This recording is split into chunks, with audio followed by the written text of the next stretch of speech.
I am Ferdinand Marcos, and I am the President of the Republic of the Philippines.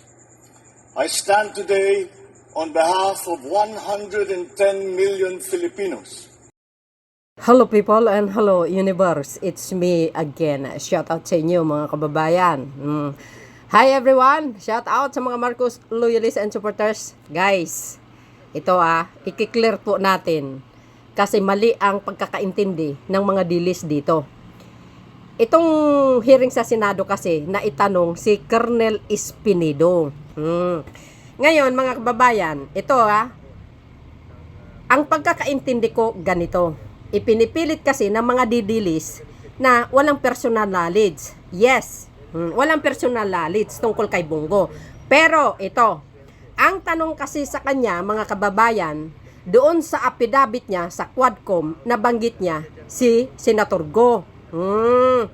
Ang sinabi ni Colonel Espinedo sa affidavit niya, yun po ay na ikwento sa kanya or na isabi sa kanya ni Let Mayor Navarro.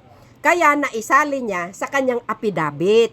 Actually, wala naman talaga siyang personal knowledge kay Bongo. Kaya niya na lang naisali sa affidavit niya because of the Let Mayor Navarro. Ngayon, ang tanong sa kanya, kung bakit daw, sabi ni Go, nabanggit ang kanyang pangalan. Ngayon, in-explain ni Colonel Espinedo, mga kababayan. Yes, sabi niya, wala akong personal knowledge tungkol po sa inyo, Your Honor, sabi niya. Pero, dahil po si Let Mayor Navarro, nabanggit niya po ang pangalan nyo sa akin. Kaya, yun mga kababayan, that is not hearsay. Hindi po hearsay po yun. Yun po ay nagsasalita lang siya ng totoo na nabanggit ang pangalan ni Senator Go, ni Mayor Navarro, kay Colonel Espinedo nung buhay pa. Kasi patay na yun Ngayon, ipinipilit nila kay Colonel Espinedo kung yung affidavit niya daw ay gawa-gawa or pinipilit. Pero guys, believe ka kay Colonel Espinedo, pinapaninindigan niya na yung affidavit niya ay talagang sa kanya galing. Walang pumipilit. At permado naman yan talaga yun. So dahil dito mga kababayan, talaga natatawa ako kasi supalpal itong dalawang senador na ito. Bakit? Hindi na nagtatanong si Bongo, guys. Ibinaling niya na ang tanong niya doon sa isang,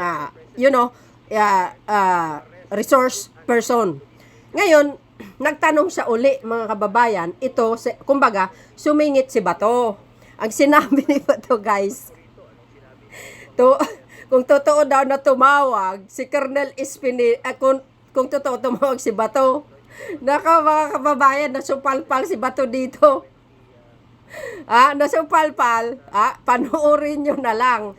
Ngayon, guys, dahil doon sa sagot ni Colonel Espinedo, my goodness, hindi na nagtanong si Senator Bato, nagkamot na lang ng mukha. Sabi niya, sige, sa susunod na nag-sharing, para dito magkaharap daw si Kerwin Espinosa. Alam nyo kung magtatanong siya uli, talaga namang mapapahiya si Senator Bato. Diyan pa lang, supalpal na siya. Kaya, saludo ako kay Colonel Espinedo, guys. Hindi po siya bumaliktad. Hindi niya binawi kung ano yung affidavit niya sa Quadcom. Ito yung totoong pulis, na totoong tao, may panindigan, makadiyos, at itinatayo niya ang pangalan ng PNP. Hindi lahat ng pulis ay masama. May mga pulis talagang may panindigan sa sarili. Para kumpleto, detalyado guys, panoorin nyo. Ito, very short lang naman yan, pero malaman ito guys. Kailan at hindi pa uso yung pogo ng panahon yun, di pa nga natin alam yun natin narinig. At kailan at anong taon ito nangyari, Colonel Espinedo? For me, Your Honor, Mr. Chair, I've heard the Pogo, 2007 pa siguro nga may illegal gambling na, no? Pero sa what I've said, mention ni late Mayor Navarro, right after na, kung matandaan mo, Mr. Chair, Your Honor, na nagtawag ka na cleared na si Navarro kasi nagpunta siya sa inyo na parang Go, go. nagsasabi siya na hinanap ko siya, target ko siya. When in fact, ako ang chief of police at the time sa Uzamis. Wala akong pakialam sa Clarin. So, focus ako sa Uzamis. But then, dumating din yung punto na parang nagpakialam ako sa ibang lugar na hindi naman totoo. So, ang pagpunta niya doon sa office ko, kausapin ako na inutusan mo raw na para maklear talaga siya, hindi na siya matakot sa akin. Go, go. Na since naiisa din, Your Honor, Mr. Chair, na tawagan ko naman lang, sabihan ko naman lang siya na ikaw kasali, ito, tinakot ba? So, mag-clear siya para magkausap kami na welcome man siya magpunta sa Uzamis, wala man siyang problema din. So, yun ang pag-usap namin at the So time. base sa matagal na yun, ano? Base Yes. sa assessment mo, okay na siya, cleared na siya. Yun ang nag-usap kayo. Hindi ko rin alam, Your Honor, Mr. Chair, kasi wala man akong list na paano din i-clear siya kung sakali nasali din siya. So ang katanungan natin dito is sa recollection mo, sa maalala mo, no. Yung sinabi mo tinawagan kita to clear dito kay Mayor Navarro. Hindi ko na maalala, mga leader din natin yun doon sa Mindanao. Ang tanong ko lang naman sa iyo, Spini, bakit kailangan siyang magpa-clear sa iyo nung panahong yon? Yun din ang naano ko, Your Honor, Mr. Chair, kasama ko nga yung deputy ko, na bakit magpunta siya para sabihin hindi siya matakot sa akin kasi ang pag-alam niya, isali ko siya sa list daw. Yon ang pag-intindi ko na magpunta siya. Kaya pinapunta siya from your end na hindi ako kasali sa watch list. Kaya nga recommended ako ni sa inyo sir na tumawag si Senator si Sir Bongo sa inyo para to prove na wala akong kasali sa list. So, ibig sabihin, kiniklear niya yung sarili niya sa iyo at wala siyang dapat ikatakot. Yes, Your Tama Honor, ba? Mr. Chair. Anyway, yung nakalagay kasi doon sa affidavit mo, no, nung mga nakaraan na nabanggit po Police yung Colonel Espinido. pangalan ko. Na-mention mo eh. Yes, Go. May nagtanong sa'yo doon. Kaya gusto ko lang po i-klaro. Narinig mo naman po kanina. Wala naman tayong partisipasyon dyan sa war on drugs. Sa pagkaalam mo at gusto ko lang pong tanungin ka muli dito harap-harapan. Meron ba akong direct or indirect participation dito sa sinasabi mo? Nung magsalita ako sa Quad Committee, Your Honor, Mr. Chair, sinabi ko na yon na personal knowledge wala ako. Yun lang ang statement doon sa affidavit na ganun lang ang narinig ko. But personal knowledge to you kung ano ang sitwasyon na ikaw about for that matter sa Squadcom na pinag-usapan, wala akong personal knowledge sa inyo, Mr. Chair, Your Honor. Yun lang gusto ko lang maklaro. So, purely hearsay yung sinasabi mo. Sa narinig mo lang. Yes, Mr. Chair, Your Honor. Yun lang po. Gusto ko lang iklaro. Kasi medyo iba yung narinig natin doon. Nabanggit mo lang ngayon na wala kang personal knowledge. Yes or no? Yes, Mr. Chair, Your Honor. Stated sa affidavit ko dun at yung natandaan ko na true kay late Mayor Navarro. Pero sa inyo, as I've said, personal knowledge, Your Honor, wala. Okay. Salamat. Ikan ko lang po si Colonel Espinido. Colonel Espinido, to clarify, no, sinabi mo na tumawag ako to clear Mayor Navarro. I merely relate to you for you to do your job regarding his implication to drugs. Ganun naman nun. Daming mga mayors na lumalapit sa amin. Hindi ko na po mapangalanan. Maraming lumalapit na mga incumbent mayors na nababalita raw yung pangalan nila sa droga. So hindi naman po ako ang validating, hindi ko naman po trabaho 'yan. So pinapasa ko po sa inyo to validate. Hindi lang po sa inyo, even sa DILG kay Secretary Anyo noon, even sa ating mga Chief PNP pag may lumalapit na mga mayors, not only sa Mindanao, even in Luzon, medyo naawa na nga kami dahil nagmamakaawa na gusto niya i-clear yung sarili niya.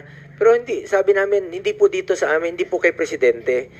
Meron pong ahensya niyan, ang DILG, ang PNP, ang PIDEA, to validate. So, ni-refer ko lang po ito siguro sa inyo. Isa po sa mga na-refer ko po sa inyo.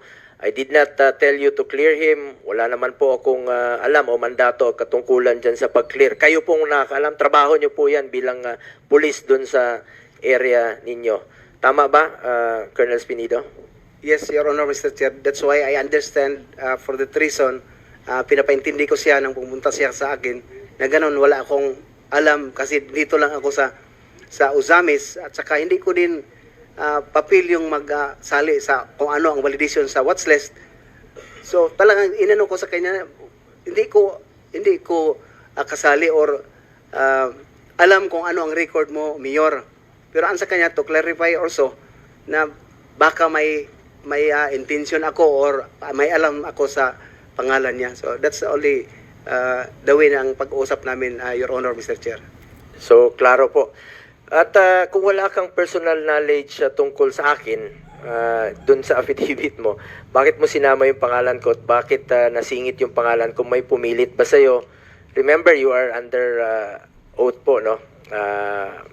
May nagpapirma ba sa inyo na isama yung pangalan ko since wala ka namang personal knowledge sa akin? That's why ang personal knowledge, Your Honor, yung tanungin ako, nagsabi ako na wala akong personal knowledge sa inyo about sa for that matter, no, na masabi natin na napag-usapan. True lang kay Mayor Alit Mayor Navarro. May nagsabi sa iyo na isingit yung pangalan ko kung since wala ka namang personal knowledge. Bakit nasingit? Wala naman siguro. Sigurado Mr. Chair, ka? You're Your under Honor, oath. Kasi sa affidavit, although marami-rami yon ang paragraph. Meron bang nagpahabol sa iyo na isingit yung pangalan ko? Yes or no lang naman? Wala naman, Your Honor, Mr. Chair. Sigurado ka? Si Mayor Navarro yun nga talaga ang nagsabi. Kaya nasabi niya ginawa sa mo? affidavit. Ito Ng naman si affidavit, Bongo. original affidavit. Yun naman ang original sa akin na Your Honor, Mr. Chair, yung ginawa ko. Kasi nagpunta ako doon para pag-testify, nagawa na ako ng affidavit ko. Good. Pero wala kang personal knowledge naman tungkol sa akin. Si Mayor I Navarro nga attest to that, Your Honor, kasi number one, kilala kita. Pagkatapos sa tanong naman doon sa Quadcom, sinabi ko din na I have no personal knowledge about sa sinabi na ni late Mayor Navarro. Oh, Bakit mo sinama yung pangalan ko sa affidavit? I'm just only relating for the message, the word came from Mayor na pinupunta ko dito. Pagkatapos stated man doon na, Your Honor, Mr. Chair, bakit nasali, no? Nag-explain siya na pinapunta ko ni Sir Bong para maklear pangalan ko. In fact, mayroon nga ako ngayon, ang dala ko ngayon yung sa Lasto ba, basta ganun sa illegal gambling ang hinawakan niya, siya ang kasi na pag-usapan yon, Your Honor, Mr. Chair, kasi ako lang ang hipi ng Miss Oak na hindi tumatanggap ng yung sa gambling, no, yung may monthly na ibinigay. So nagtanong siya bakit hindi ako magtanggap. Alam mo naman yun ang binigay ngayon. Hindi ko lang ano yun na Lasto. Basta parang inano na ngayon, Your Honor, Mr. Chair. So yun ang pag-usapan na ang pakay niya, di na ma-inform ako na pinahintulutan naman, legal naman yung sa gambling na ibinigay sa mga polis. True sa inyo sa ang sabi ni Sir Bongo. So yun lang, parang nag-relate lang ako sa napakinggan ko siya at the time na nagawa ko ng affidavit, Your Honor, Mr. Chair. Yes. So you're putting on record, you included here in your affidavit. Yes, at saka sinagot ko din sa mga member ng Quadcom, Your Honor, Mr. Chair, Patay ka ngayon, na ganun lang, napakinggan ko lang yung kay Mayor Navarro. Yes. So purely hearsay. That is not Para nga hearsay. makasunod din po kami, anong affidavit po yan? Anong date? No, Meron silang niya? affidavit na initial. Wala ka ring hawak na Wala affidavit? akong, Can you ano yung affidavit mo? Anong date? Yung pinag-uusapan ninyo ni Senator Bongo? Ano? Wala ka ring kopya ang dala ngayon, sir? Na-submit Wala? ko. Sige, okay. Kunin Just nyo sa inform us Quadcom. sa next hearing. Sige. Yeah, Mr. Chair, with the permission of Senator Bongo, just a quick interdict. Senator Bongo, just Supalpal. short lang. Short. Superpal si Bato. Kung Colonel Espinedo, if alam mo palang hearsay, Hindi herse yun. pulis ka, di ba? Pulis ka, wala kang personal knowledge. Alam mo naman yan eh. Na kung wala kang personal knowledge, dapat hindi mo sasabihin. Hindi niya naintindihan. Anong motive mo? Bakit sinama mo doon sa pinabit mo ang pangalan ni Senator Bongo? According to Narinig mo Mayor lang naman kaya. Navarro nga eh. Tapos wala kang personal knowledge. Anong purpose mo doon? Bakit mo Hindi niya sinabit gets. yung pangalan niya? Hindi gets ni Bato. Ayan, sir. Yeah, go ahead, go ahead. Go ahead. Your Honor, Mr. Chair, Go, what go. did the Quadcom committee happen is to legislate aid of legislation. So that is not really the proper court that we file a case, and I must have probable cause to refer to the court that indeed person was also involved in that illegal or whatsoever. So yung sinabi ko lang dyan as aid of legislation to give them an information na yun ang nangyari talaga. No? In aid of legislation, tapos manira ka ng reputasyon ng tao Hindi paninira na yung gunggo. wala ka naman palang personal knowledge. Sabihin mo doon, anong in aid of legislation na makukuha doon ng Oy, Bato, Congress? hindi personal In aid of hindi herse. persecution ang ginagawa mo dahil No. sinira mo yung isang tao. Mali. Na wala ka naman palang personal knowledge. Ito, madagdag ko lang, with the permission of Senator Bongo. Guys, hindi maintindihan ni Bato. Hindi herse. Galing kay Mayor Navarro yun. 2:34 ng oras doon sa Quadcom hearing, sinabi mo, a third hearing, Senator De La Rosa and Senator Bongo called him to clear David Navarro of Clarin, Misamis Occidental, who was then included in the drug list. Mayor Navarro was funding the reward system through STL. Dalawa kami tatawag sa'yo na i-clear namin yung si Navarro. Go, go. Tumawag siya, tapos ako tumawag rin ako sa'yo na i-clear si Navarro. Please enlighten us. Bakit dalawa kagad kami nilamp mo na tumawag para i-clear si Navarro? Ang hirap intindihin. Bakit nagsabay pa kami tumawag? Hindi na magsabay, Sir, Your Honor, Mr. Chair. Sa totoo lang, tumawag ka sa akin. Wow. No, una si Sir Bong, Sa palpal. nagsabi na wag mo nang galawin si Mayor Navarro kasi wala na siya, cleared na siya. Pagkatapos, nagsasabi naman akong totoo, Your Honor, Mr. Sir. At saka pangalawa, ikaw hindi ko na. sinasabi na nagsinungaling ka. Ang motive lang, Oy, lang Bato. tinatanong ko. Hindi ko sinasabi na nagsinungaling ka. I may not remember that instance na tumawag ako sa'yo. Ush. Kung ikaw, vividly remembered mo, Deny ka ako pa. hindi ko ma-remember. Pero nagtataka lang ako kasi kung cleared si Supalpal. General si Navarro, sinabi ni Bongo, sinabi ko, Go, go, Colonel Espinido. hindi ko talaga but anyway, I will tanungin lang kita sa next hearing pag andyan na si Kerwin Espinosa at si Ronnie Dayan. Thank you, Senator Bongo, for that Wow. Guys, allowing me to interject. Salamat, Senator Narinig niyo Bato. yun? Senator Go, are you about to wind up? You have Sir, 1 minute to go. Okay lang? Perjurious kasi yung sinabi niya sa affidavit. You are claiming a fact, but you admitted you have no personal knowledge.